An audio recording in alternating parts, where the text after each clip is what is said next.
we were talking a little bit before about the different noises that the aeroplanes make. The tips on the propeller blades on the Harvards are actually making that noise for a particular reason, aren't they? Yes, because they're going so fast, they're approaching the speed of sound. So you're getting a real roar from the tips of those as they get close to that speed of sound and disturb the airflow that much that they produce that noise. So they're actually producing a small supersonic shockwave on the tip of the blade. That's correct.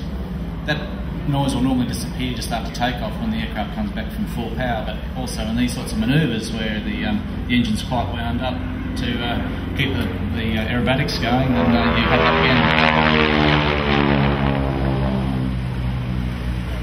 Now, as an aerobatic pilot yourself, these sort of manoeuvres, do they change much from, say, a high-performance aerobatic airplane like, for argument's sake, a Pitts Special, to something that you might see that's big and graceful in a Harvard? It certainly is, yeah. The aerobatics flown today, you couldn't consider them to be competition aerobatics.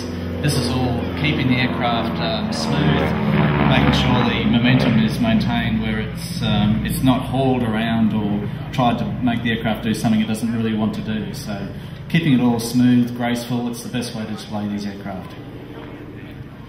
Something like the Pitts Special or the Extra, it's designed for hard aerobatics, be thrown around. It's spectacular in its own right for that. Now, these manoeuvres and these aeroplanes have actually been seen at air shows a lot. I'm sure people will be familiar with an aerobatic team called the Southern Knights. There was a 4-ship display team. I believe one of the pilots is here today, Stephen Death, and they perform with distinction here and I believe even in New Zealand. And these sort of aeroplanes must have been quite good for that sort of display flying.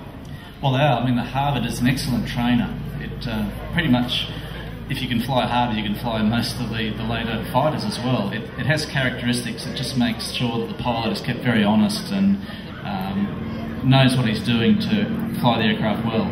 So you can imagine trying to fly 4 of these in close formation requires lots of skill, and the guys in the Southern Knights do that very well. Now, we're talking about learning to fly and to fight in this sort of airplane. You might go from an airplane like this into, argument's sake, something like a Mustang. In your particular case, you've restored a wonderful airplane in the Boomerang, and the guy would have transitioned up from something like the Wirraway.